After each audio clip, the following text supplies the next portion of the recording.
Wassalatu wassalamu ala sayyidina Rasulillah Muhammad bin Abdullah wa ala alihi wa sahbihi wa man wala. Allahumma salli wa sallim ala sayyidina Muhammadin abdika wa rasulika nabiyil ummi wa ala alihi wa sahbihi wa sallim taslima, amma ba'd.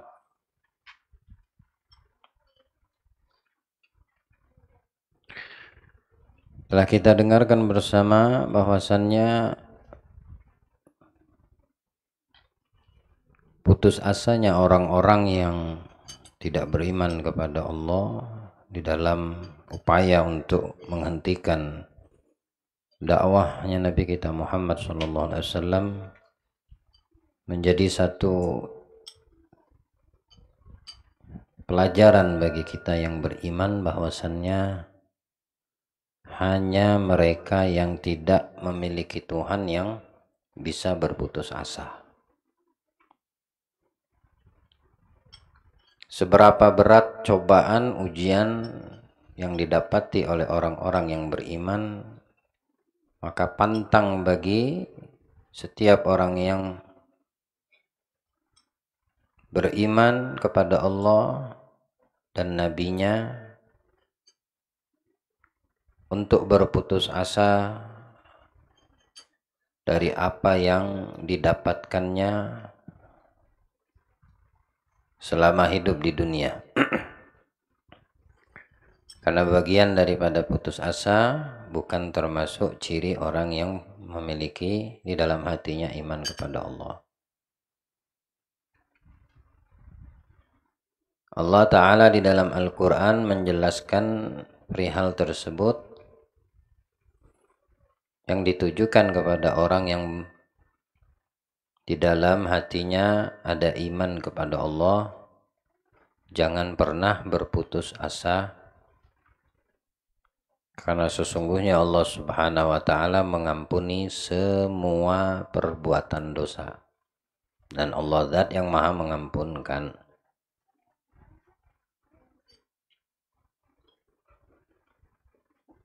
Namun di dalam perjalanan mereka disebutkan di dalam tarikh al-Islam atau sirah Nabi kita Muhammad SAW, tidak sampai penolakan yang dilakukan, yang diberikan oleh Nabi dan penjelasan serta ajakan mereka untuk mereka beriman kepada Allah dari Nabi kita Muhammad, hingga mereka mendatangi paman Nabi alaihi salatu wassalam, yaitu Abi Talib.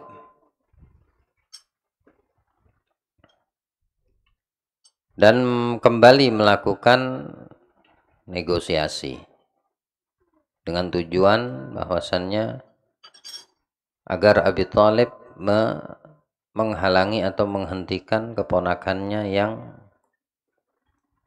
menghabiskan waktu hari demi hari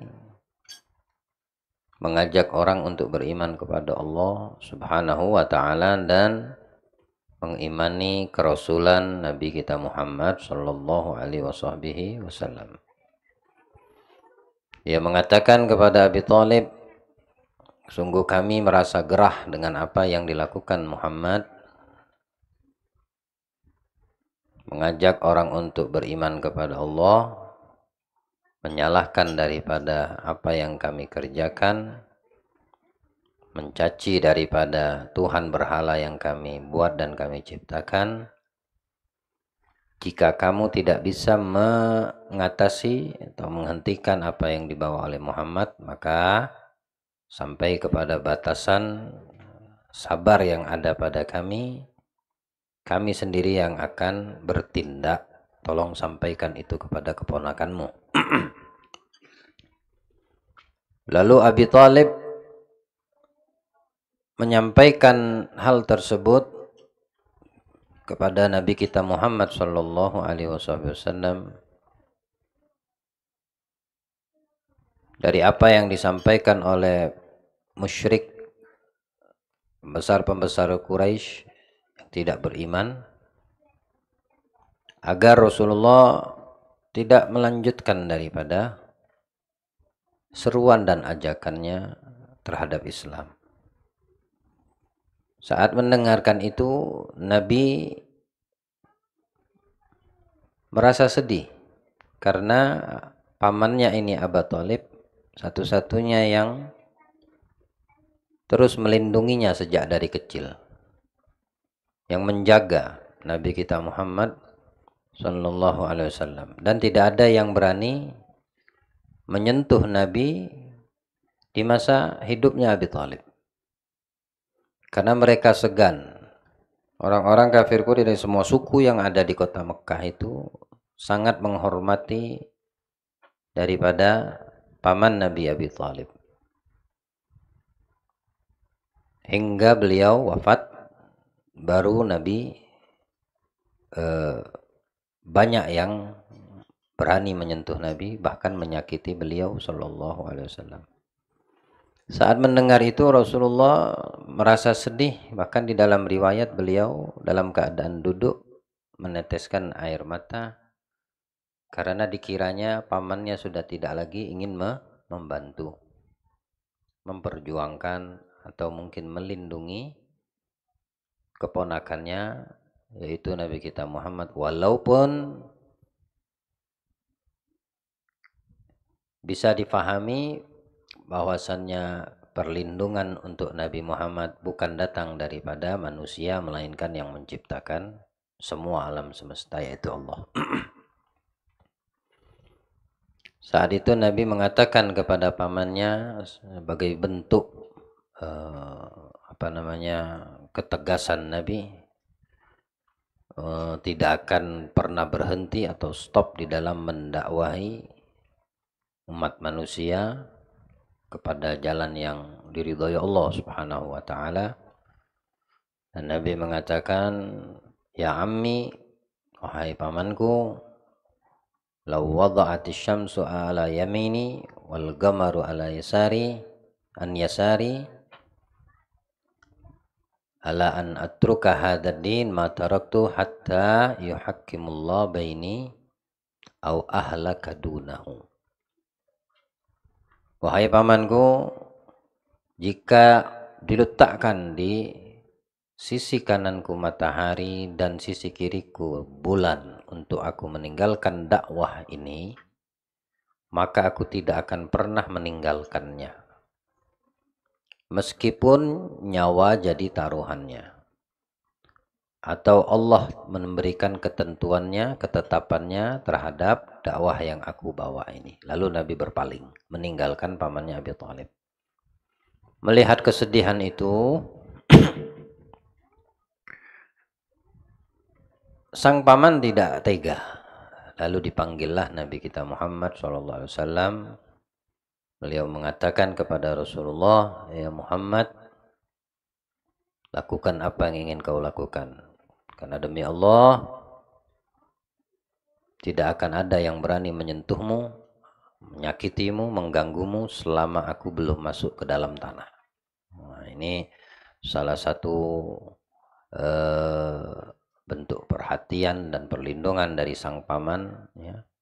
Walaupun di dalam hidupnya, selama hidupnya dia tidak mengucapkan dan memberitahukan keislamannya, keimanannya, namun sepakat para ulama ahlu sunnah wal jamaah bahwasannya Abi Thalib di akhir hayatnya beriman kepada Allah dan Nabi besar Muhammad, karena tidak mungkin orang yang baik melindungi Nabi, ya, disia-siakan Allah Subhanahu wa taala akan kebaikannya di dalam memberi support kepada keponakannya di dalam dakwah dan seruan Islam yang dibawa oleh Nabi kita Muhammad Shallallahu Alaihi Wasallam. Beda dengan paman yang satunya, Abi Lahab, ya.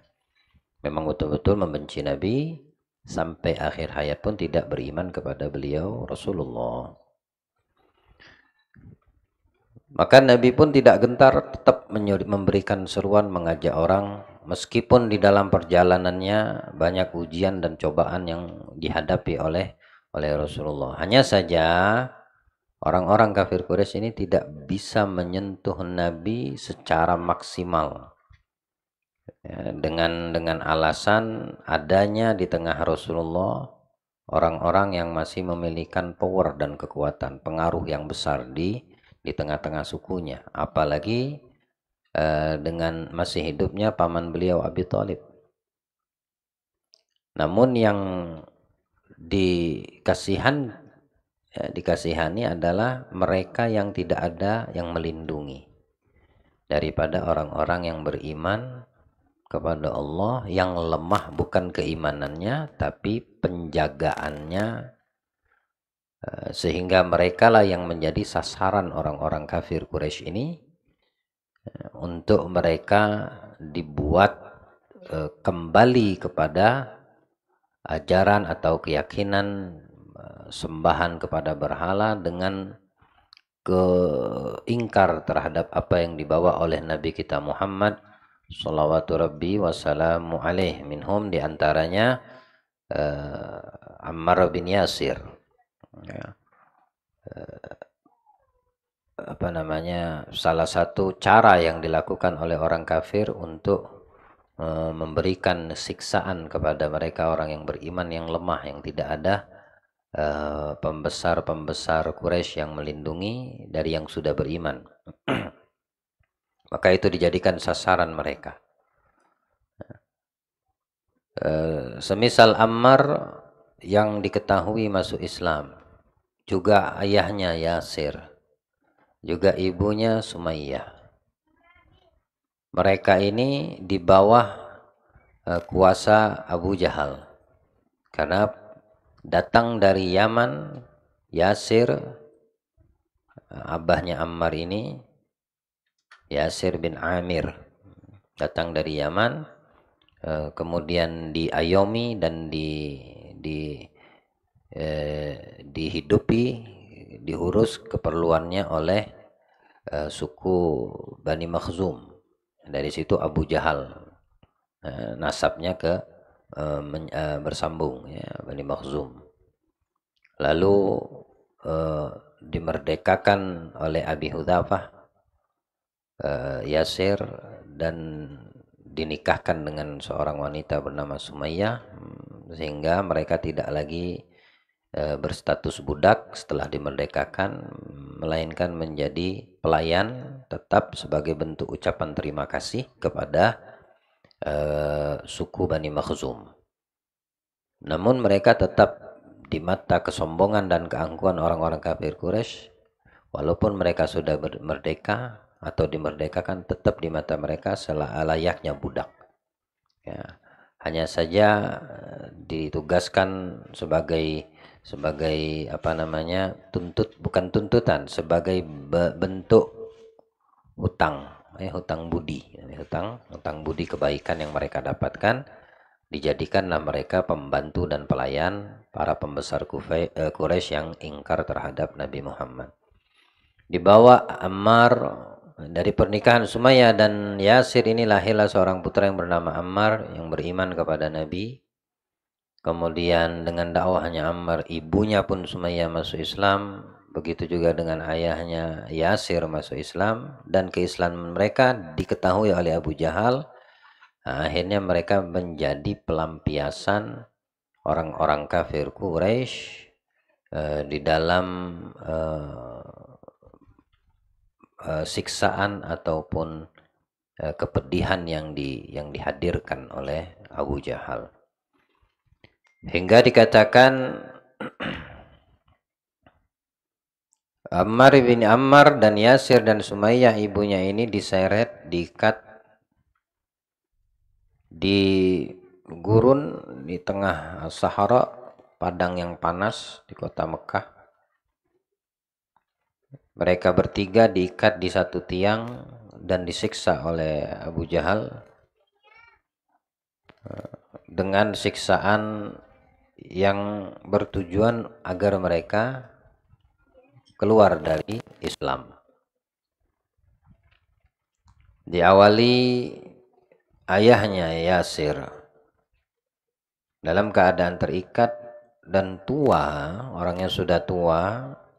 Abu Jahal memanaskan sebilah pedang di perapian yang sudah disiapkan. Ketika pedang tersebut panas merah, ditempelkan pedang itu ke tubuh daripada sang ayah dan disaksikan oleh orang-orang yang lain dengan mengatakan, inilah neraka yang disampaikan yang dibawa oleh Muhammad. Ya, artinya neraka yang kalian dapatkan saat ini seperti yang kalian rasakan. Terkelupas meleleh dia punya kulit di tubuhnya, dan itu disaksikan oleh istri beliau dan anak beliau, ya. Cuma untuk tujuan untuk keluar daripada keyakinan dan keimanan mereka. Abu Jahal cuma ingin mengatakan, mendengar dari lisan mereka mereka itu mengutuk Nabi Muhammad, ya, artinya mengutuk Nabi Muhammad dan kembali kepada sembahan Lati wal Uzza, nama berhala yang mereka sembah, ya. Berhala Lat dan berhala Al-Uzzah namanya. Tapi Yasir bertahan dengan keimanannya. Saat itu siksaan mereka dapatkan lewat Nabi Muhammad SAW menyaksikan, tambah dikeraskan oleh Abu Jahal siksaan tersebut, dan dengan suara lantang mengatakan, ini neraka yang dijanjikan, yang disampaikan oleh Muhammad kepada kalian, ya. Sebelum neraka yang dijanjikan Muhammad di dunia, kalian telah mendapatkan neraka yang dikhawatirkan oleh Muhammad terhadap kami, ya. Lalu Nabi mengatakan, sabran ya al Yasir fa inna mau'idukumul jannah. Bersabarlah wahai keluarga Yasir, karena sesungguhnya janji Allah untuk kalian adalah surga. Dengan kalimat itu maka bertambah kuat iman mereka, dan bertambah kuat juga siksaan yang diberikan oleh Abu Jahal kepada keluarga Yasir, hingga lemah sang bapak, ya.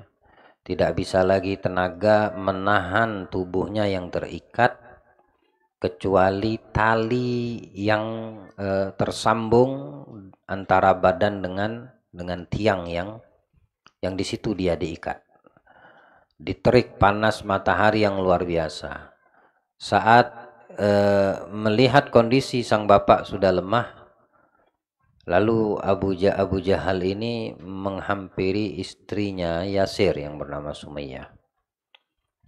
Kemudian mencambuk daripada tubuh Sumayyah, sama dengan tuntutan agar mencela Nabi kita Muhammad atau memaki Nabi Muhammad, serta kembali kepada sembahan kepada Lati wal Uzza, berhala yang mereka sembah. Tapi subhanallah, keimanan seorang wanita yang di dalam hatinya penuh dengan mahabbah kepada Allah, cinta kepada Nabi SAW, dan sabar terhadap ujian yang Allah datangkan untuk mereka. Dia berkata dengan perkataan yang sangat menyakiti Abu Jahal, ya, saat mendengarkannya. Lalu Sumayyah sempat meludahi wajahnya Abu Jahal dan mengatakan, sesungguhnya Muhammad Rasulullah, ya, lebih baik dari semua yang ada, bahkan semua kebaikan yang kau pernah berikan tidak ada artinya daripada satu kebaikan yang pernah didatangkan oleh Muhammad. Tambah dia panas dengar itu Abu Jahal, tambah dia emosi, tambah dia marah. Lalu dia tidak bisa menahan daripada emosinya Abu Jahal, diambilnya tombak yang ada di sekitaran. Kemudian tombak tersebut dihunuskan ke rahim Sumayyah, dan wafatlah Sumayyah. Hingga dikatakan pertama wanita yang syahidah dalam Islam adalah Sumayyah, ibunya Ammar, ya, istrinya ya Yasir bin Amir. Wanita syahid pertama dalam Islam adalah Sumayyah. Dan itu diperlihatkan di hadapan suami dan anak.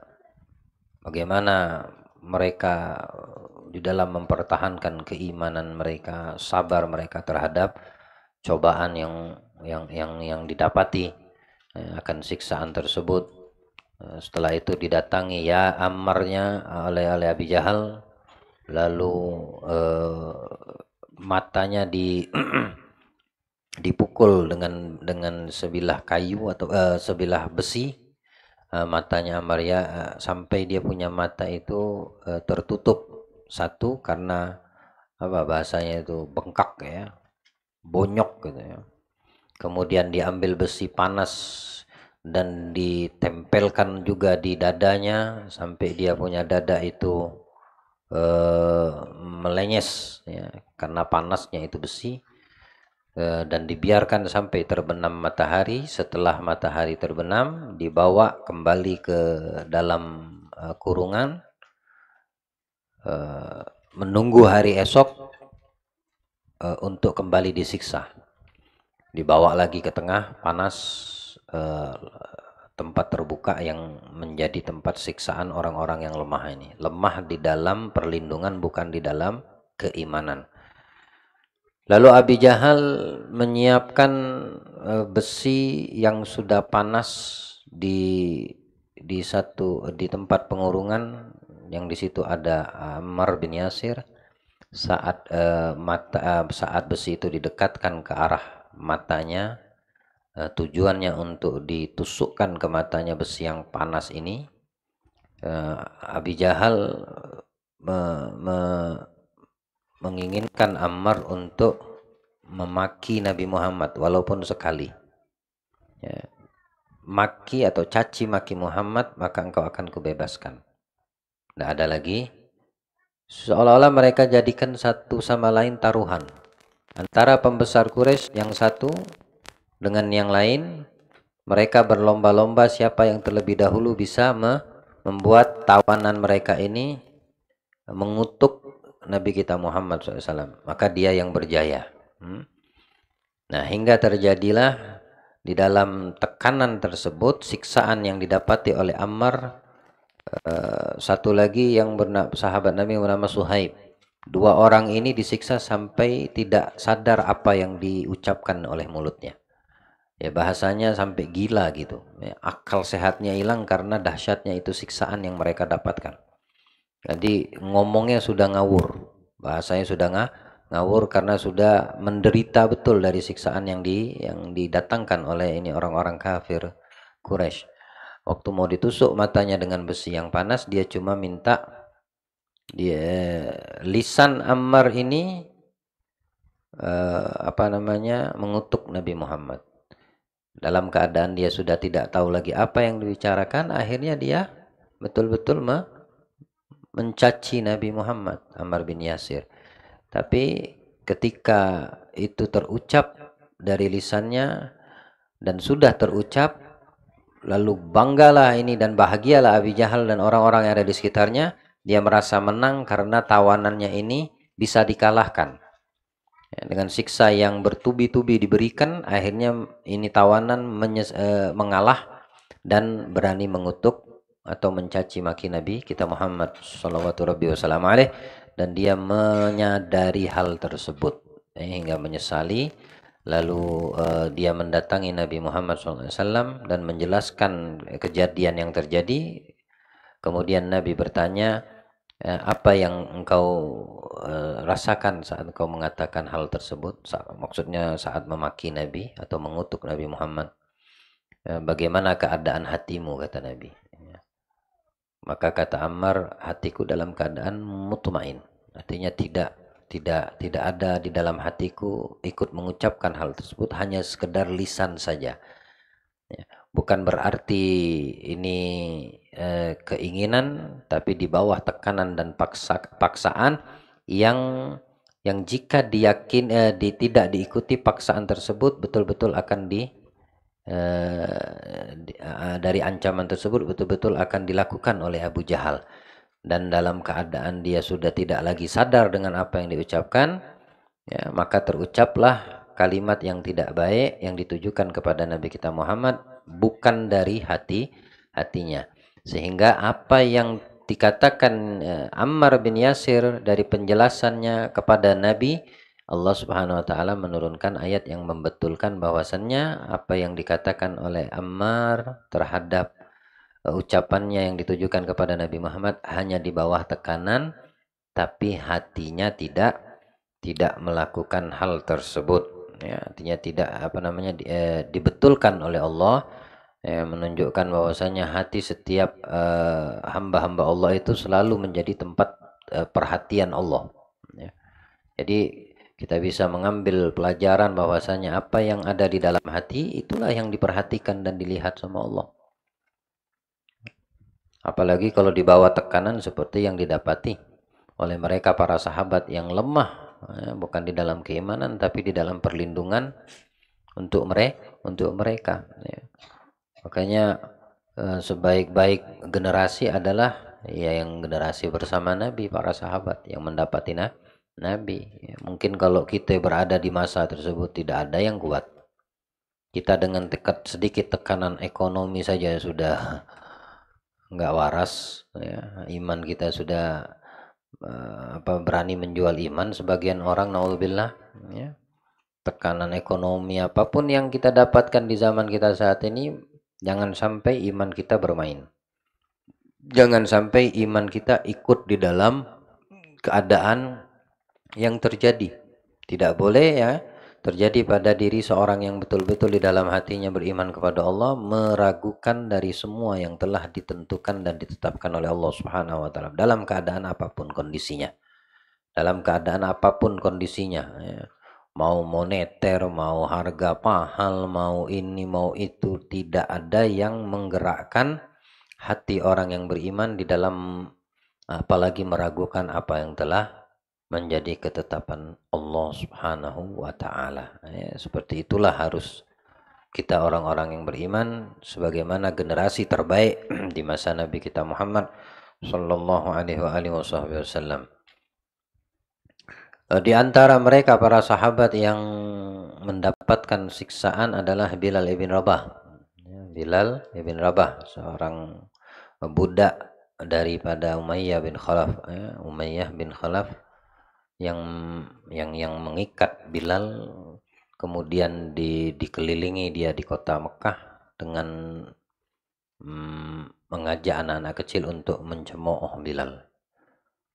Diejek, dilempari dengan tangan terikat, kaki terikat, ya, diseret Bilal bin Rabah. Setelah keliling daripada kota Mekah, baru dibawa ke tempat yang terbuka, yang panas, dan di situ beliau ditidurkan dalam keadaan terikat dan diambil dan persiapkan pasir yang sudah dipanaskan, diterik panas matahari saat itu, lalu direbahkan Bilal bin Rabah dalam keadaan terikat yang membuat punggungnya terbakar karena panasnya pasir yang sudah disiapkan Umayyah bin Khalaf.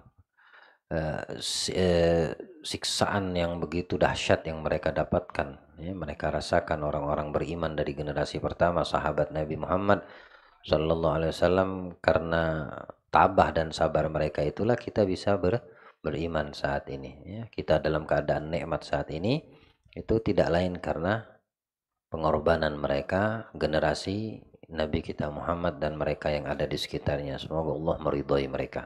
Sebaik-baik balasan dari Allah untuk mereka, derajat yang tinggi dari Allah untuk mereka, tempat yang tinggi, yang mulia dari Allah untuk mereka, dan mudah-mudahan Allah memberikan keberkahan mereka untuk kita hingga kita tahu bagaimana perjuangan mereka, orang-orang yang berada di sekeliling Nabi Muhammad, yang menjadikan dengan sebab tabah dan sabar mereka nikmat yang kita rasakan saat ini. Dalam keadaan dibaringkan tidak puas, ya, Umayyah bin Khalaf dia ambil batu yang besar lalu diletakkan di atas dadanya Bilal bin Rabah, ya.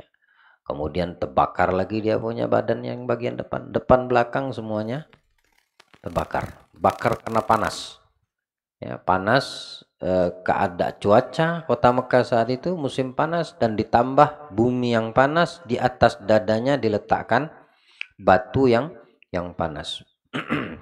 Ada Umayyah bin Khalaf ini cuma satu saja yang dia katakan, la tazal hakadha hatta tamut. akan tetap seperti ini Bilal hingga kamu mati. Ya, hingga kamu mati. Au takfur bi Muhammad, atau engkau kufur terhadap Muhammad wa ta'budul Lat wal Uzzah. Lalu kembali kepada sembahan Lat wal Uzzah, berhala duanya. Tapi dengan keimanan yang kuat dari Bilal Ibn Rabah, ya, yang keluar dari mulutnya ahad, ahad, ahad, ahad.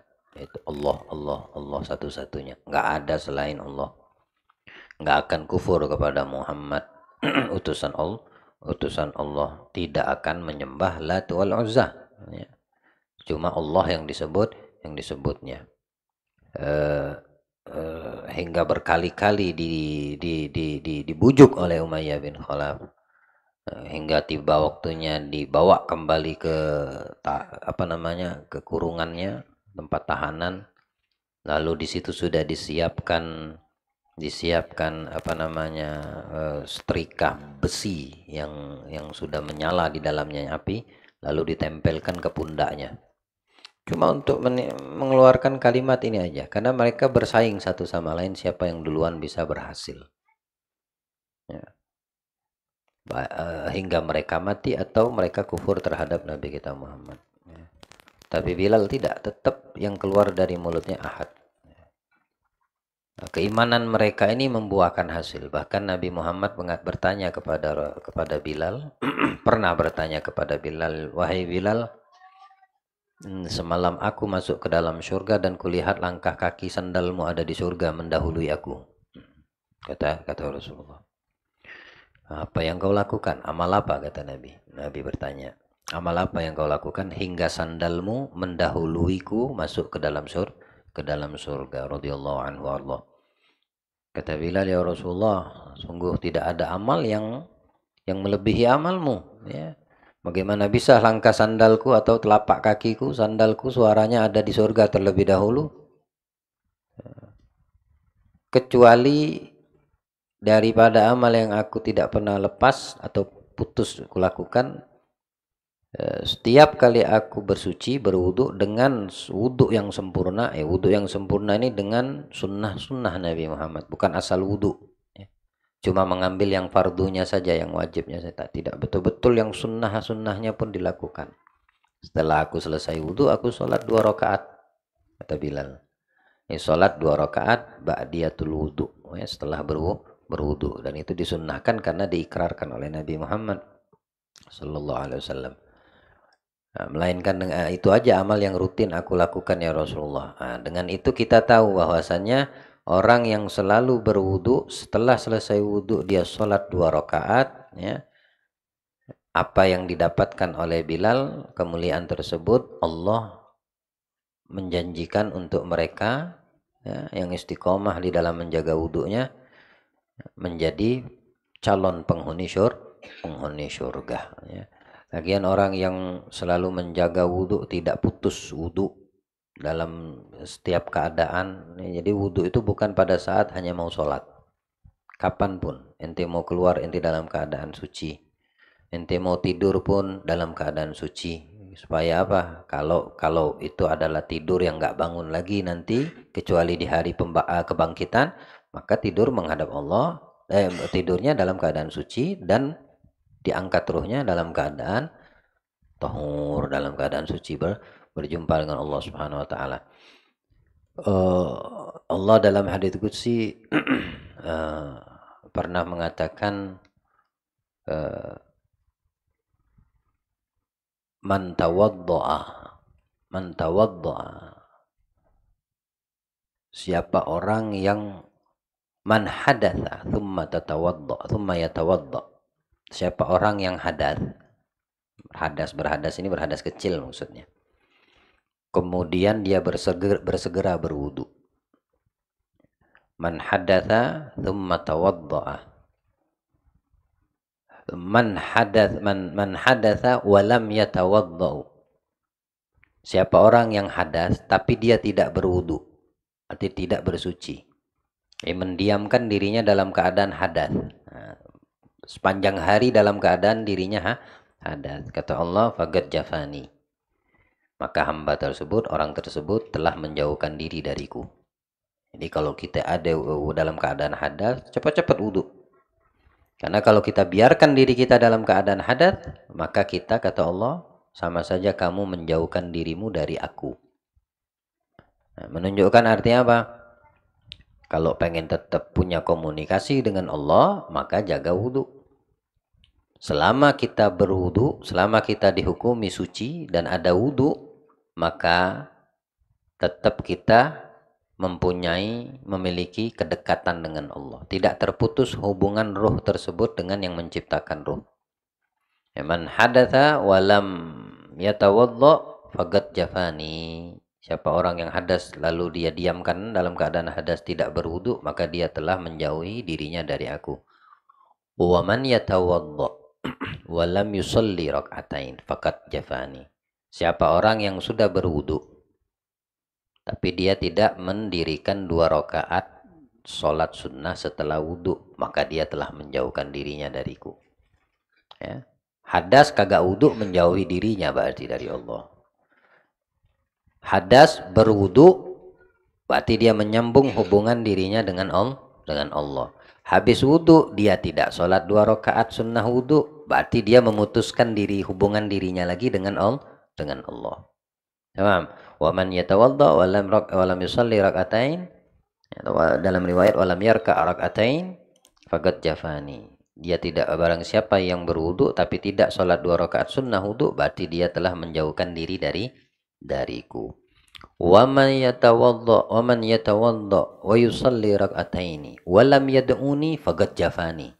Siapa orang yang sudah berwudu lalu dia sholat 2 rakaat sunnah wudu, kemudian dia tidak berdoa setelah selesai sholat, berarti dia telah menjauhkan dirinya lagi dari aku. Jadi jangan kita habis dalam keadaan hadas kita tidak berwudu. Caranya apa? Supaya tetap memiliki komunikasi dengan Allah, selalu tetap dalam penjagaan Allah, ya cepat-cepat berwudu. Habis wudu, jangan sampai terputus hubungan dengan Allah, jangan lupa 2 rakaat sunnah wudu. Ya, supaya tetap tersambung dengan Allah, habis 2 rakaat jangan lupa berdoa. Lalu Allah melanjutkan wa man yatawadda wa yusalli wa yad'uni wa may yad'uni, barang siapa yang berdoa kepadaku wa may yatawadda wa may yusalli rak'atain wa lam yad'uni faqad jafani. Wa man yad'uni walam ujib da'watuhu faqad jafautuhu wa ana laisa minal jaf walastu minal jaf.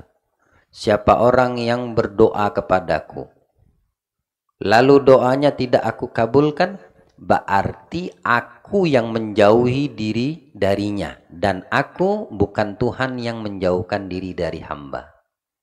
Masya Allah. Jadi kalau kita hadas nggak wudhu, kata Allah, berarti kamu menjauhkan diri dari aku. Bukan aku, kata Allah. Kamunya yang menjauhkan. Maka berwudhulah ini orang, supaya tetap dia mendekat kepada Allah. Habis wudhu, dia tidak sholat 2 rakaat sunnah wudhu, berarti kata Allah, kamu yang menjauhi diri dari aku. Maka sholatlah dia 2 rakaat supaya tetap dirinya mendekat kepada Allah.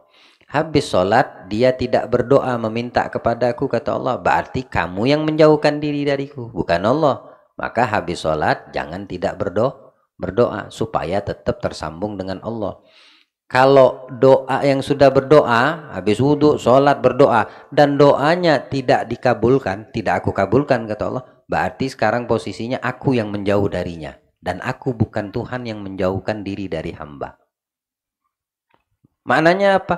Mesti dikabulkan doanya. Bagi yang berdoa, habis sholat, berdoa, pasti dikabulkan sama Allah. Kalau tidak aku kabulkan, berarti aku yang menjauhi. Mungkinkah Allah menjauhkan dirinya dari kita? Nah, mungkin. Allah selalu menginginkan kedekatan, selalu mendekat kepada kita.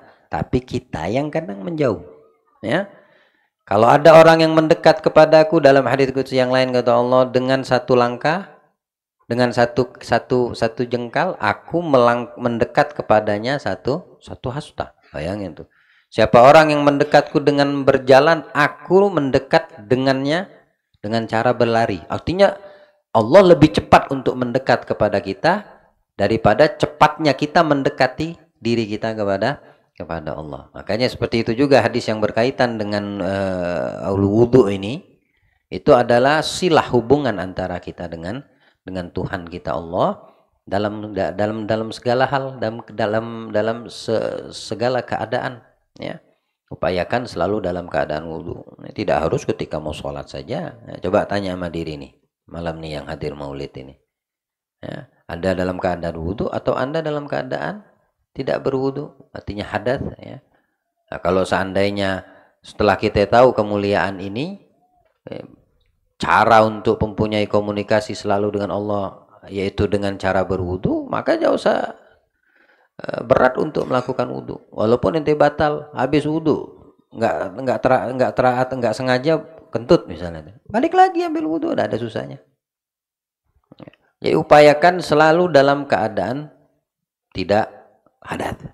Ya, dalam keadaan tidak hadas. Sampaikan kepada istrimu, anakmu agar selalu mempunyai hubungan 24 jam dengan Allah. Tidak ada satu kenikmatan yang lebih besar seperti orang yang selalu mempunyai komunikasi dengan Allah, ya. Tidak ada anugerah yang lebih besar seperti seorang hamba yang dipenuhi hatinya kecintaan kepada Nabi-Nya Muhammad SAW dalam semua keadaan, ya. Orang bisa loncat sana loncat sini tidak bagi mereka yang di dalam hatinya ada Allah dan Nabi. Orang bisa ketakutan dalam suasana yang mencekam, tapi tidak untuk orang yang di dalam hatinya ada Allah dan Nabi. Bumi bisa saja berubah, keadaan bisa berubah, ekonomi bisa hancur, ya. Tapi tidak hancur bagi mereka yang di dalam hatinya punya hubungan dengan Allah dan Nabi. Dalam keadaan seperti apapun, dia akan selalu mutmain. Dan itulah yang didapatkan salah satunya oleh Ammar bin Yasir, ya. Wa qalbuhu mutmain, hatinya tetap mutmain. Meskipun dia dalam keadaan terpaksa mencaci Nabi Muhammad, tapi dia punya hati tidak, ya. Begitu yang dirasakan oleh Bilal bin Rabah, ya. Bilal bin Rabah tidak terguncang iman dia kepada Allah dan kepada Nabi Muhammad, walaupun siksaan yang mereka dapatkan itu sangat luar biasa, ya. Hingga dibebaskan, dibeli oleh Abu Bakar As-Siddiq dengan harga 40 dirham atau 4 dirham. 40 dirham, lalu dimerdekakan oleh Abu Bakar Siddiq, ya. Hingga di dalam riwayat katakan yang paling dirindukan oleh surga itu daripada umat manusia, pertama Umar bin Khattab, yang kedua Ali bin Abi Thalib, yang ketiga Bilal bin Rabah. Surga sangat merindu tiga manusia ini, ya. Nabi menjelaskan yang paling dirindui oleh surganya Allah 3 manusia ini. Berarti dengan pengorbanan yang mereka lakukan, Umar, Ali, wa Bilal, ya. Yang pertama kali dikatakan nanti mengumandangkan azan di dalam surga adalah suara Bilal bin Rabah, ya. Bilal yang akan mengumandangkan azan pertama di dalam surga adalah suara Bilal. Tidak dikumandangkan azan di dalam surga kecuali suara Bilal, ya. Itulah keadaan mereka yang dianiaya dan disiksa oleh orang-orang kafir Quraisy, tapi mereka tetap subut di dalam iman mereka, ya, tidak goyah walaupun sedikit, ya. Dan itu menjadi cerminan untuk kita di dalam menjaga keimanan kita kepada Allah dan kepada Nabi adalah imannya para sahabat generasi pertama yang berada dari orang-orang di sekitaran Nabi kita Muhammad Sallallahu Alaihi Wasallam. Ya, mudah-mudahan Allah berikan iman kita selalu mantap, kuat, ya, sampai akhir hayat kita bawa mati iman tersebut, dan dipenuhi hati kita cinta kepada Allah, cinta kepada Nabi, dipenuhi hati kita rindu kepada Allah dan rindu kepada Nabi dalam semua keadaan dan kondisi, dan diterangi kita punya hati adalah dengan penerangan dari Allah dan cahaya daripada Nabi kita Muhammad SAW. Hingga di dalam hati kita cuma penuh ini 2 kalimat, ya. Penuh dengan Allah, dengan memperbanyak ingat kepada Allah, zikir kepada Allah, ataupun tilawatil Quran. Penuh hati kita dengan Nabi, dengan memperbanyak sholawat, ya, menghidupkan syariat dan sunnah-sunnahnya di dalam diri kita, keseharian kita. Maka ini orang-orang yang beruntung dunia dan dan akhirat. Semoga Allah muliakan kita, semoga Allah memberikan pemahaman kepada kita, semoga Allah selalu memberikan hubungan yang kuat antara kita dengan orang-orang yang kuat imannya dengan Allah dan Nabi Muhammad, dan dengan dikuatkan iman kita dengan Nabi kita Muhammad, kerinduan kita untuk Nabi Muhammad dan perjumpaan kita kepada Nabi Muhammad SAW. Amin ya rabbal alamin. Dan insyaallah nanti esok kita akan lanjutkan lagi kepada mereka orang-orang yang lemah, yang masih di dalam siksaan dari mereka orang-orang kafir Quraisy, hingga terakhir yang dijadikan yang disakiti adalah diri Nabi kita Muhammad SAW, sebagaimana yang diriwayatkan di dalam hadis-hadis sahih. Apa saja yang diberikan kepada Nabi kita Muhammad terhadap siksaan untuk mereka kepada Nabi setelah wafatnya Abi Thalib, ya. Nah, ini akan menjadi satu pelajaran atau ibrah bagi kita, hingga kita tahu bagaimana perjuangan Nabi kita Muhammad yang menjadikan kita selama ini lalai darinya, yang membuat kita selama ini jauh darinya. Mudah-mudahan itu semua akan menjadikan kita lebih dekat kepadanya, ya, menjadikan iman kita, kecintaan kita lebih kuat kepada Nabi kita Muhammad. Amin ya rabbal alamin. Wa jazakallahu khair kepada sahibul bait yang membukakan rumah pada malam hari ini. Semoga Allah berkahi rumah tangganya, keluarganya, anak keturunannya insyaallah. Dan kepada almarhum yang meninggalkan dunia, mudah-mudahan Allah jadikan kuburannya raudhah min riyadhil jannah. Mudah-mudahan Allah berikan pahala pada malam hari ini untuk yang telah meninggalkan dunia daripada almarhum yang tadi kita hadiahkan pahalanya untuk yang telah disebutkan. Dan mudah-mudahan Allah jadikan kita termasuk hamba-hamba yang senantiasa istiqomah dalam kebaikan, di dalam dakwah, dalam syiar, dalam menyebarkan nama Nabi kita Muhammad. Amin ya rabbal alamin. Sallallahu alaihi wasallam Muhammad khatamin nabiyyin wa alihi wasallam. Alhamdulillah rabbil alamin. La ilaha